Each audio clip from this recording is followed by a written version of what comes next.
नमस्कार जी, जम्मू कश्मीर लद्दाख देख रहे हैं आप। मैं हूं आमिर हसन आप सभी के साथ। शोपियां एमएलए शब्बीर अहमद कुल्ले का बड़ा बयान सामने आया है। जम्मू कश्मीर को अलग अलग करने की मांग की है और जम्मू कश्मीर को अलग अलग मौका मिलना चाहिए, ऐसा उनका मानना है। दोनों रीजन अपनी जरूरत के मुताबिक आगे बढ़ सकें, दोनों रीजन को सियासी इंतजामी दखल से दूर रखा जाए।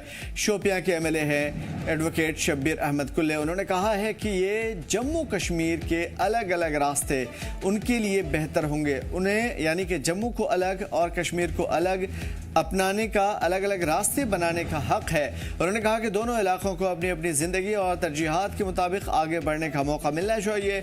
एमएलए शब्बीर कुल्ले ने कहा कि जम्मू को अलग रहना चाहिए और कश्मीर को भी अलग, ताकि दोनों रीजन अपनी अपनी ख्वाहिशात और ज़रूरतों के मुताबिक जी सकें। उन्होंने कहा कि कश्मीर अपनी ज़िंदगी जिए और जम्मू अपनी, बिना एक दूसरे के सियासी या इंतज़ामी मामलात में दखल दिए बिना। शब्बीर कुल्ले ने यह भी कहा कि सालों से, बरसों से कश्मीर में भारी तकलीफ़ें कश्मीर ने झेली है, जबकि जम्मू को वही ज़मीनी हकीकत का सामना नहीं करना पड़ा जो कश्मीर को उन्होंने देखा है। उन्होंने ये भी कहा कि गोलियां कश्मीर में चलती हैं, जम्मू में नहीं। एमएलए के इस बयान के बाद सियासी हलकों में चर्चाओं का दौर तेज हुआ है। देखिए, मैं तो कह रहा हूं, हमने गोलियां सही है, हमने कश्मीर के लिए गोलियां सही है, हमने जम्मू के लिए गोलियां नहीं सही है। उनको वहां रहने दो, हमें यहां रहने दो। हम बिल्कुल इस हक में हैं, हमें कश्मीर अलग चाहिए, ग्रेटर कश्मीर, जिसमें हमारा चिनाब वैली है, जिसमें हमारा राजौरी पुंछ है। हम ग्रेटर कश्मीर चाहेंगे और जम्मू के जो 4 डिस्ट्रिक्ट है वो अपना डिस्ट्रिक्ट अलग बनाए, सूबा, चाहे हमें स्टेट मिले या ना मिले। हम ये डराते हैं, हमें जो डर लगता है लोगों को, हमें स्टेट नहीं देगी, हमें यूनियन टेरिटरी देगी। जब हमारा कश्मीर अपना होगा, हमें जरूरत ही कुछ नहीं है, जो आएगा हम करेंगे। हमें कोई इस चीज पे कोई नहीं हमें डरा सकता है। कुल देखिए, हमारे पास 2000 असामियां पिछले साल निकली है नौजवानों के लिए, रोजगार के लिए। सिर्फ हमारे पास 200 आए हैं। 1800 असामियां जम्मू डिवीजन में गई है, 1800 नौकरियां जम्मू डिवीजन में गई है। हमारे पास सिर्फ 800 नौकरियां हैं। अगर हम देखेंगे श्रीनगर सिटी में, अगर हम देखें श्रीनगर डिवीजन की बात, उसमें सिर्फ 70 नौकरियां आई है। नॉर्थ कश्मीर के लोगों को बजट सेशन से बहुत सारी उम्मीदें हैं। इसको लेकर के लोगों ने कहा है कि एनसी ने इलेक्शन के दौरान जो वादे किए थे वो अब तक पूरे नहीं हुए और इसी में लोगों को काफ़ी मुश्किलात का सामना है।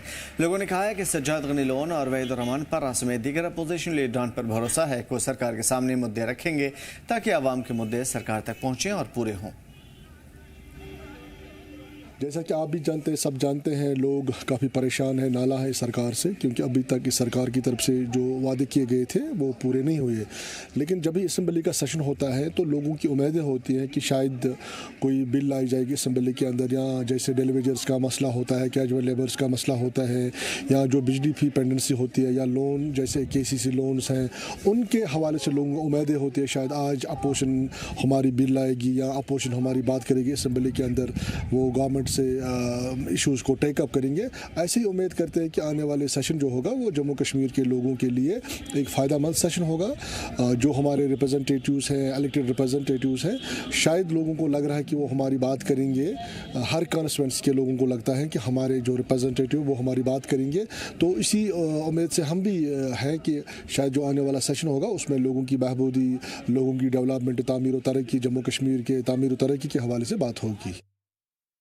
आज जो सेशन स्टार्ट होने वाला है, एज स्टूडेंट, एज ऑथर, मैं यही चीज़ कहना चाहूँगा कि इस बार भी हमारे जो तलबा हैं उनको सेशंस पे, स्पेशली अपोजिशन पे बहुत नज़र जमी है कि वो स्टूडेंट्स के लिए कोई ऐसी पॉलिसी इम्प्लीमेंट करेंगे या लाएंगे जिसकी वजह से जो अभी के टाइम पे अनएम्प्लॉयमेंट है वो ख़त्म हो। एक बात, और दूसरी बात ये है कि हमारे पास बहुत पढ़े लिखे लोग हैं जो अभी घरों में पड़े हुए हैं। वो ये चाहते हैं कि उनकी जो बेबसी है, ये एक स्टूडेंट ही जानता है जिसके घर में एक माँ होती है, बाप होता है और उसने PG किया हुआ होता है, B.Ed किया हुआ होता है, और वो अपने माँ बाप के लिए दवा नहीं ला सकता, इसलिए क्योंकि उसको कोई अपॉर्चुनिटी नहीं मिलती, कोई पोजीशन नहीं मिलती कि वो कमा सके और अपने घर वालों का जो चूल्हा है वो चला सके। बारामूला के टप्पर पटन इलाके में मंगलवार को सड़क किनारे एक मुश्तबा चीज मिलने से अफरा तफरी फैली। एहतियातन सिक्योरिटी एहलकार ने फौरन पूरे इलाके की घेराबंदी की। अफसरान के मुताबिक टप्पर पटन बेल्ट में सड़क के करीब ये मुश्तबा चीज देखी गई थी, जिसके बाद पुलिस और दीगर सिक्योरिटी एजेंसियां मौके पर पहुंची, इलाके को सील कॉर्डन ऑफ किया। मौके पर बम डिस्पोजल स्क्वाड को बुलाया गया, मुश्तबा चीज की जाँच की गई। अफसरान ने बताया कि स्टैंडर्ड ऑपरेटिंग प्रोसीजर के तहत कार्रवाई चल रही है, पूरी जाँच के बाद ही कोई फैसला लिया जाएगा।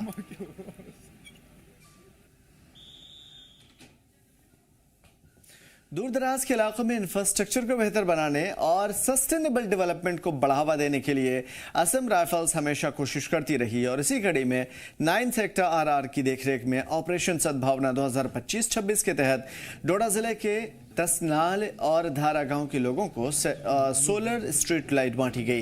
इस पहल का मकसद है उन दूर दराज के इलाकों में सिक्योरिटी, रोशनी और साफ एनर्जी पहुंचाना जहां बिजली का इंफ्रास्ट्रक्चर लिमिटेड है। और डिस्ट्रीब्यूशन से ख्वातीन, नौजवान और बुजुर्ग समेत बड़ी तादाद में लोगों ने फायदा उठाया। आप देख रहे हैं जी मीडिया और मैं हूं वसीम गतो। अगर हम जिला डोडा के हवाले से बात करें, जिला डोडा के अंदर इंडियन आर्मी सुरक्षा के साथ साथ कई सारे ऐसे कदम उठा रही है जिससे आवाम को काफी ज्यादा फायदा हो रहा है। दरअसल अगर हम बात करें जिला डोडा का जो दूर दराज इलाका है, 25 आसाम राइफल की तरफ से तशनाल और धार का जो इलाका है वहां पे लगभग आज आसाम राइफल की तरफ से स्ट्रीट लाइट्स 20 दी गई। दरअसल इलाके के लोगों का मानना है कि आज से कुछ टाइम पहले आसाम राइफल से हमने डिमांड की थी कि इस इलाके में लेपर्ड काफी ज्यादा घूम रहे हैं, जंगली जानवर काफी ज्यादा घूम रहे हैं, जिससे इलाके के अंदर खौफ और डर काफी ज्यादा देखा जा रहा था। अब हम देख रहे हैं कि जिस तरह से उन्होंने आसाम राइफल से डिमांड की थी कि इस इलाके के अंदर जिस तरह से डर काफी ज्यादा बच्चों में है, महिलाओं में है, तो उसी को लेके आसाम राइफल ने इलाके के अंदर लगभग 20 से ज्यादा स्ट्रीट लाइट्स दी जो अलग अलग इलाकों में लगेंगी, जिससे कहीं ना कहीं शाम के वक्त जिस तरह से पूरे इलाके के अंदर काफी ज्यादा अंधेरा देखने को मिलता था, अब लोगों ने जरूर जब उनको ये 20 के करीब स्ट्रीट लाइट्स दी गई, उससे लोगों ने जरूर राहत की सांस ली और आसाम राइफल का शुक्रिया भी अदा किया। हालांकि अगर हम इंडियन आर्मी की बात करें तो लगातार इस तरह की मुहिम इंडियन आर्मी अलग अलग एरियाज की बात करें, स्कूल्स में डेस्क दिए जा रहे हैं, बहुत सारे इलाकों में बिजली के खंभे दिए गए जहां पे आज के दौर में भी लकड़ी के खंभे हमें देखने को मिलते थे। तो कहीं ना कहीं इंडियन आर्मी का लोग शुक्रिया भी अदा करते हुए नजर आ रहे हैं। जी मीडिया के लिए वसीम गत्तू, डोडा। और राजौरी के चुरानी बागल इलाके में आज सुबह एक दिल दहला देने वाला वाकया पेश आया, जहां पे एक आवारा कुत्ते ने घर के अंदर जाकर 15 महीने के मासूम बच्चे पर हमला किया। परिवार के मुताबिक जैसे ही सुबह बच्चे की मां ने घर का दरवाजा खोला, एक आवारा कुत्ता अचानक कमरे में घुस आया, बिस्तर पर सो रहे बच्चे पर झपट पड़ा। कुत्ते ने बच्चे के चेहरे पर जख्मों से अपने पंजे गाड़े और इसकी वजह से घर में अफरा तफरी का माहौल हुआ। घर वालों ने किसी तरीके से बच्चे को बचा लिया है। जख्मी बच्चे को फौरन GMC अस्पताल यानी कि एसोसिएटेड हॉस्पिटल राजौरी पहुंचाया है, जहां पे डॉक्टर और पैरामेडिक्स स्टाफ फौरी तौर पे इलाज में जुटे हुए हैं। बच्चे को एंटी रेबीज इंजेक्शन दे दिए गए। हालात बेहतर होने के बाद उसे छुट्टी दे दी गई है। परिवार ने मीडिया से बातचीत करते हुए कहा कि हमला इतनी तेजी से हुआ कि संभलने का मौका भी नहीं मिला। उन्होंने कहा कि ऐसे वाकयात से अब लोग अपने ही घरों में बच्चों की सलामती के लिए डर रहे हैं। देखिए, जैसा कि आपने कहा, हमें सुबह 8 बजे फ़ोन आया और जब हमने देखा कि 1 साल का बच्चा था, उसका कैटेगरी 3 बाइट था और वो भी फेस में। जब कैटेगरी 3 बाइट फेस में होता है, it is a very deadly bite. So हमने अपनी तरफ से anti rabies serum anti rabies vaccine जो एज़ पर प्रोटोकॉल है वो दे दिया। लेकिन मैं आपके माध्यम से ये बोलना चाहता हूँ कि पिछले 5-6 महीनों से we are seeing a very increase trend in the dog bites, और उसमें भी सीवियर बाइट्स है।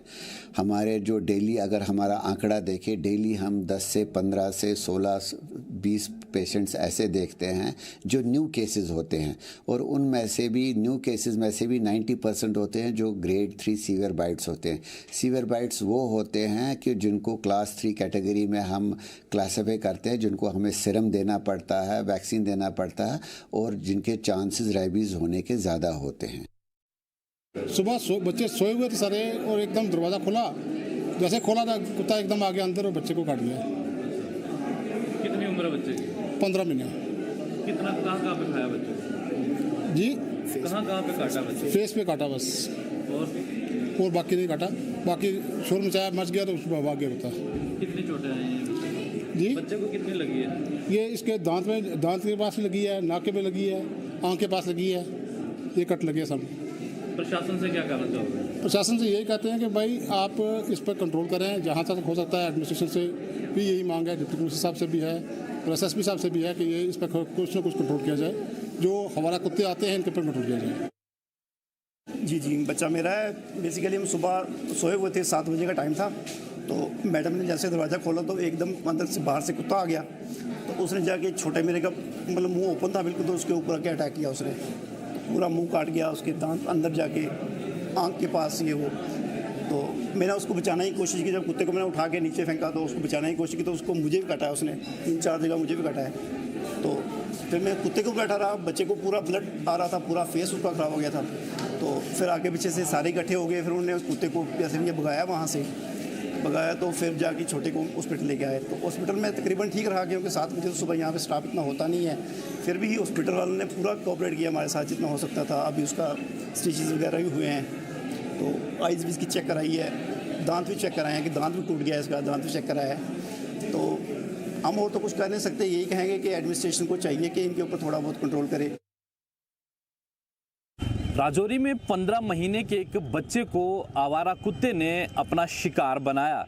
दरअसल राजौरी का चनैनी बगला इलाका, जहां एक परिवार सोया हुआ था और अचानक से परिवार का एक सदस्य घर का दरवाज़ा खोलता है और उसी दौरान एक आवारा कुत्ता, एक स्ट्रे डॉग जो है वो सीधा घर के अंदर आता है और सीधा बेड पर सोए हुए छोटे 15 महीने के बच्चे के ऊपर झपट जाता है और उसका मुंह जो है, चेहरा पूरी तरह से उसे नोच देता है। और उसके बाद परिवार की तरफ से बच्चे को GMC एसोसिएटेड हॉस्पिटल राजौरी में उपचार के लिए लाया जाता है और उसका यहाँ पे अच्छे से उपचार किया जाता है। और उसके बाद घर वालों ने जी मीडिया के माध्यम से सरकार और यहाँ की इंतज़ामिया से ये दरख्वास्त की है कि इस तरह के डॉग बाइट्स के केस जो है वो लगातार बढ़ते जा रहे हैं। आज हमारे बच्चे को डॉग बाइट हुआ, कल किसी और को भी हो सकता है। इसीलिए इन आवारा कुत्तों को कहीं दूर दराज जंगलों में छोड़ा जाए ताकि आम जनता इन आवारा कुत्तों की शिकार न बन सके। अपने साथी अक्षय डोगरा के साथ राजौरी से जी मीडिया के लिए मैं Ankit Kesar. Jammu Kashmir fire and emergency services ने JNK स्टेट सेंटर और mechanical and hospital engineering department Kashmir के ताउन से श्रीनगर में फायर सेफ्टी और मिटिगेशन पर एक रोज़ा वर्कशॉप किया था। वर्कशॉप का मौजू था आग से बचाव, काबू और ख़तरों को कम करना, इनोवेटिव इंजीनियरिंग सॉल्यूशंस निकालना। और इस दौरान अफसरों, इंजीनियरों और सेफ्टी एक्सपर्ट्स ने आग से बचाव और नई टेक्नोलॉजी से रिस्क को कम करने के तरीके के ऊपर बातचीत की। इस मौके पर डिप्टी कमिश्नर श्रीनगर अक्षय लबरू ने मीडिया से बातचीत करते हुए लोगों से अपील की कि सर्दियों में हीटिंग गैजेट्स के इस्तेमाल के दौरान खास एहतियात बरतें, खासतौर पर रात के वक्त। उन्होंने रिहायशी और तिजारती इमारतों में इलेक्ट्रिकल वायरिंग के रेगुलर ऑडिट पर भी जोर दिया, यानी कि जो पुरानी वायरिंग है उसको चेंज कीजिए, नई वायरिंग लगाइए, इससे भी खतरे कम हो जाते हैं।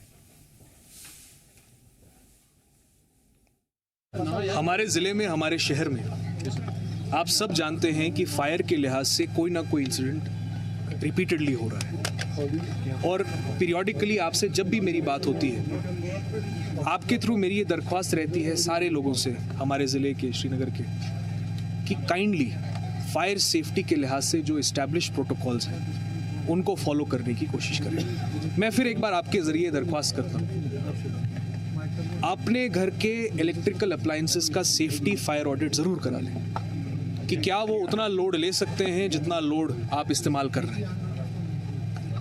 आपके घर में जितने इलेक्ट्रिकल अप्लायंसेस यूज़ हो रहे हैं कहीं वो ख़राब तो नहीं है। हम कांगड़ी का इस्तेमाल करते हैं कश्मीर में, कांगड़ी का इस्तेमाल उस तरह ना किया जाए कि कहीं आग में उसका योगदान ना हो।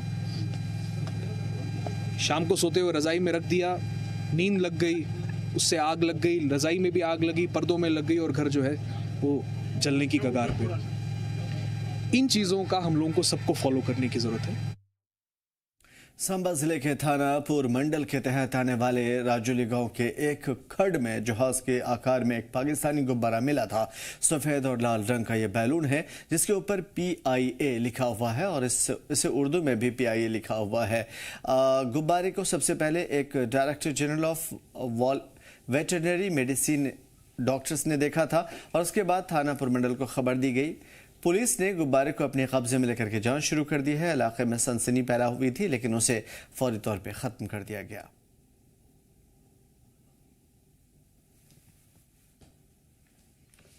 भारतीय जनता पार्टी शोपियां यूनिट की जानिब से जिले के चाकुरा इलाके में एक पार्टी मीटिंग मुनक़िद की गई और प्रोग्राम वीबी ग्राम जी इनिशिएटिव के तहत हुआ था और इसकी सदारत बीजेपी शोपियां जिला सदर राजा वसीम ने की थी।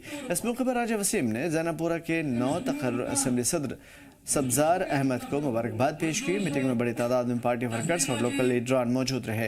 मीटिंग को खिताब करते हुए राजा वसीम ने कहा कि कांग्रेस पार्टी जब चुनाव जीतती है तो इलेक्ट्रॉनिक वोटिंग मशीन यानी कि ईवीएम को कबूल कर लेती है, लेकिन हारने के बाद उसमें गड़बड़ी का इल्ज़ाम लगाती है। उन्होंने कहा कि इस तरह के बयान कांग्रेस क़यादत के दोहरे मयार को बेनकाब करता है।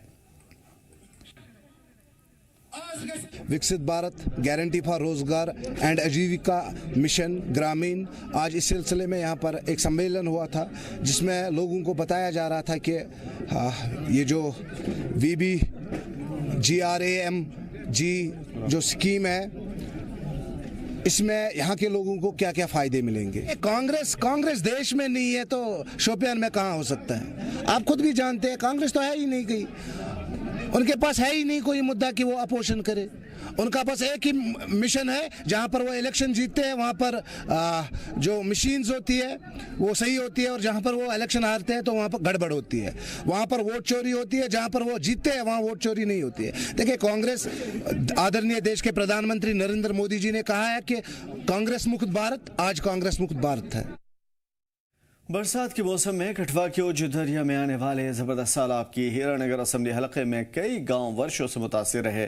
सैलाब की वजह से नदी किनारे बसे गांव में जमीनी कटाव जैसे संगीन मसाइल पैदा हुए और इसी की वजह से किसानों की उपजाऊ जमीन बह रही थी, लोगों के घरों को नुकसान हो रहा था। इन मसाइल को संजीदगी से लेते हुए MLA हीरानगर विजय शर्मा की कोशिशों से उज दरिया के किनारे प्रोटेक्शन वर्क का काम शुरू हुआ है और इसी की वजह से 9 करोड़ रुपए तकरीबन इसमें लगने वाले हैं। इसको लेकर के MLA विजय शर्मा ने खंदवाल गांव में इस प्रोजेक्ट का इफ्तिताह भी कर दिया है और इस प्रोजेक्ट के तहत उज दरिया के हसास किनारों पर मजबूत प्रोटेक्शन वर्क शुरू किए जाएंगे, जिससे मुस्तकबिल में बाढ़ जैसे हालात से बचा जा सकेगा। देखिए, हमारे भारतीय जनता पार्टी संगठन जो प्रदेश नेतृत्व की तरफ से एक हमें निर्देश मिला है कि डिस्ट्रिक्ट हेडक्वार्टर में जाकर आपने एक दिन कम से कम जरूर बैठना, वहाँ जनता दरबार लगाना है, लोगों की जो भी एक समस्या है उनको सुनकर वहाँ समाधान करने का प्रयास करना। और इसी के संदर्भ में हम जहाँ पर आज हमारी आप देख रहे हैं जो डिस्ट्रिक्ट की हमारी टीम है, हमारी जो जिला अध्यक्षा हैं बहन अवधेश जी हैं, हमारे अरुणानंद Singh Bablu ji district vice president DDC हैं और महामंत्री हैं और मंडल अध्यक्ष, बाकी काफ़ी सारे लोग जहाँ पर आए हैं। उसी के संदर्भ में लोगों ने जो अपनी जो भी समस्या अपने क्षेत्र की रिस्पेक्टिव प्रॉब्लम्स थी वो मेरे सामने रखी। बहुत सारी समस्या जो है वो जो रिस्पेक्टिव ऑफिसर्स डिपार्टमेंट से थे उनसे बात की है। बहुत सारी जो छोटे मोटे काम थे उसका वो समाधान हो गया है। कुछ काम ऐसे हैं जिसमें टाइम लगता है तो उसको फॉलो करेंगे। मोटे मोटे शुरू में तो जैसे एक PDT की तरफ से आया, ये तो एक ऐसा इशू था जो हर एक को टच करता है। नौजवानों को ड्रग्स से दूर रखने के मकसद से इंडियन आर्मी के वोला बटालियन ने आज शुमाली कश्मीर के बांडीपोरा जिले के मलंगमा इलाके में 3 दिनों का सेल्फ डिफेंस कैंप ऑर्गेनाइज किया है। इस प्रोग्राम में 2 बार की वुशु चैंपियन सबकत मलिक और दीगर कई नेशनल खिलाड़ियों ने हिस्सा लिया। उन्होंने नौजवानों को अलग अलग तरीके से सेल्फ डिफेंस की तकनीक सिखाए। मीडिया से बातचीत करते हुए सबकत ने कहा कि यह प्रोग्राम ख़ास तौर पे देही इलाकों में बहुत फ़ायदेमंद है, क्योंकि नौजवानों को खेल एक्टिविटी में हिस्सा लेने और पुरानी सोच की रुकावट को तोड़ने के लिए इंस्पायर करता है। उन्होंने ये भी कहा कि यह सेल्फ डिफेंस स्किल लड़कियों को घर से बाहर उनको महफूज और तहफ़्फ़ुज़ देता है। ये इंडियन आर्मी बांडीपुरा ने 3 days free self defence camp कराया मलनगाम हाई स्कूल बांडीपुरा में। तो यहाँ पे देखा जाए कि लड़कियों ने काफ़ी अच्छा मतलब सपोर्ट भी दिया और पार्टिसिपेट भी किया। तो क्योंकि लड़कियों का देखा जाए कि हर जगह पे मतलब ड्रग्स आम हो चुका है और ऐसी भी चीज़ें लड़कियों के साथ होती है कि वो अपने आप को प्रोटेक्ट नहीं कर पाती है। तो यहाँ पे हम उनको ये स्किल्स भी दिखाए कि वो आने वाले टाइम में किसी भी सिचुएशन में अपने आप को कैसे प्रोटेक्ट कर सकते हैं। उनके लिए ऐसे प्रोग्राम्स मुझे लगता है होने चाहिए, क्योंकि लड़कियों में आपको भी पता होगा कि लड़कियाँ ज़्यादा मतलब शाइनेस उनकी होती है शाइनेस उनके अंदर होती है। तो लड़कियों के लिए खास करके ऐसे प्रोग्राम्स होने चाहिए क्योंकि वो अपने जो है गोल्स वो अचीव कर पाए। इंडियन आर्मी ने 3 डेज सेलेक्ट डिफेंस कैंप यहाँ पे इनेकाद किया है इन कोलैबोरेशन में स्टार स्पोर्ट्स एकेडमी एंड ताहा फिल्म इंटरनेशनल। इसका मोटिव यही है कि बांडीपुरा के यूथ को एक प्लेटफॉर्म मिलके हम आगे ले जाए और जो आजकल का ड्रग्स का दौर है वो बांडीपुरा में हम ख़त्म करना चाहते हैं। हम स्पोर्ट्स को इन करना चाहते हैं बांडीपुरा में। और जो गर्ल्स की बात करें, गर्ल्स का इसमें ये रोल रहेगा कि वो खुद को एक पहली प्रोटेक्ट कर पाएंगे और अगर वो आगे चाहते हैं फिर आगे स्पोर्ट्स में जाए, हम उनको प्लेटफॉर्म उनको वो भी अवेलेबल कर लेंगे क्योंकि नेशनल इंटरनेशनल लेवल पे अभी तो बहुत सारी लड़कियां चली गई है। मोटिव यही है कि जो हमारे ट्राइबल एरियाज़ में उन पे हमारा फोकस है, हम चाहते हैं कि वो आगे जाए नेशनल इंटरनेशनल लेवल पे। पुलवामा में वाइल्ड लाइफ डिपार्टमेंट की टीम ख़ास तौर पर शॉपिंग कॉम्प्लेक्स से एक लोमड़ी का कामयाब रेस्क्यू किया है। जानकारी के मुताबिक पुलवामा के मेन मार्केट में एक दुकान के अंदर लोमड़ी मौजूद होने की इत्तला मिली थी।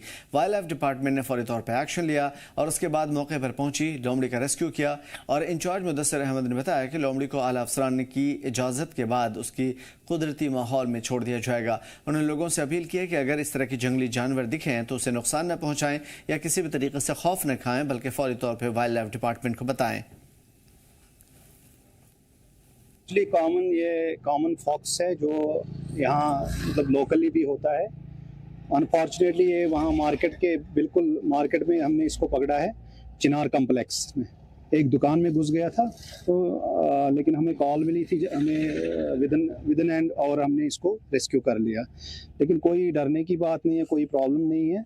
ये कॉमन फॉक्स होता है, ये अराउंड हमारे बागों में भी होता है, बागों पे इसमें कोई डरने की बात नहीं है क्योंकि ये ह्यूमन को कोई तकलीफ नहीं पहुंचाता। जैसे ही हमें ऑर्डर्स मिलेंगे कहाँ पे किसको क्या करना है तो हम एज पर ऑर्डर्स हम इसको रिलीज करते हैं। फिर अनंतनाग में खेलों के मैदान में कई होनहार खिलाड़ी जन्म ले चुके हैं और इनमें ख़ास तौर पर सिदरतुल मुंतहा एक काबिल गौर नाम है जो अब हर एक की ज़ुबान पर है। उन्होंने साल 2014 में कम उम्र में मार्शल आर्ट्स की ट्रेनिंग शुरू की और मेहनत, सब्र और लगन से आगे बढ़ती नजर आई। उसके साथ साथ सिदरतुल मुंतहा ने किक बॉक्सिंग, वुशु, ताइक्वांडो जैसे कई खेलों में हिस्सा लिया और डिस्ट्रिक्ट, स्टेट और नेशनल लेवल पर मेडल्स हासिल किए। साल 2017 में थाईलैंड में इंटरनेशनल ताइक्वांडो चैंपियनशिप में हिंदुस्तान की नुमाइंदगी भी करते हैं और सिल्वर मेडल जीतकर अनंतनाग और जम्मू कश्मीर का नाम भी रोशन किया है। फिलहाल साल 2021 में उन्होंने MMA मिक्स मार्शल आर्ट की तरफ रुख किया और कई मुकाबलों में कामयाबी हासिल की। उनका ये सफ़र नौजवान खिलाड़ियों के लिए हौसला और ऑपरेशनल रहा है।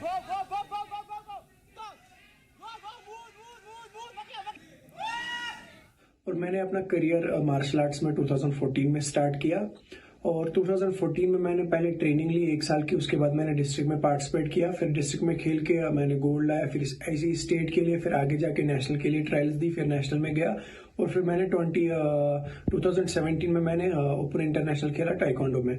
मेरा बेसिकली यही मोटिव था कि मैं हर किसी मार्शल आर्ट स्टाइल में खेलूँ, like kick boxing, wushu, taekwondo, बाकी सारी इन स्टाइल्स में खेलूँ।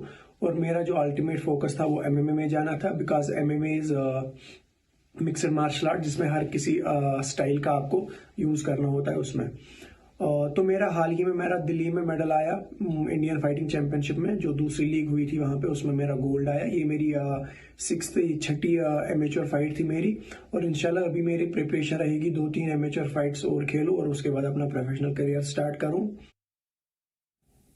बड़ी खबर इस वक्त माह शाबान का चांद नजर आ गया है। जी हाँ, इस्लामी कैलेंडर के हिसाब से शाबान का चांद इस वक्त नजर आ गया है और शाबान का महीना शुरू हो चुका है। चांद नजर आने की बड़ी खबर कल होगी, शाबान की पहली तारीख, और इस वजह से भी क्योंकि इसी से जोड़ करके रमज़ान को भी देखा जाता है। मुहर्रम, सफ़र, रबीउल अव्वल, रबीउल सानी, जमादिउल अव्वल, जमादिउल सानी, रजब, शाबान, रमज़ान, शव्वाल, ज़िलक़ादा और ज़िलहिज्जा, ये वो 12 महीने हैं जो इस्लामिक कैलेंडर के हिसाब से हिजरत के महीने से शुरू होते हैं। तो माह शाबान का चांद नज़र आ गया है, यानी कि शाबान के महीने का चांद नज़र आ गया है, जिसका मतलब ये है कि अब आने वाला जो महीना है यानी रमज़ान शुरू होगा और उसके बाद रमज़ान के रोज़े रखे जाएंगे। शाबान जिसमें इबादतें और रूहानियत का एक बड़ा लंबा सफ़र है, इसी रूहानियत के सफ़र की शुरुआत के साथ ही शाबान में वो तमाम तरह एहतमाम किए जाते हैं जो आमतौर पर रमज़ान की तैयारियों के हवाले से देखा जा रहा है। फिलहाल इस बुलेटिन में इतना ही, हमें दीजिए इजाजत। देखते रहिए जी जम्मू कश्मीर लद्दाख।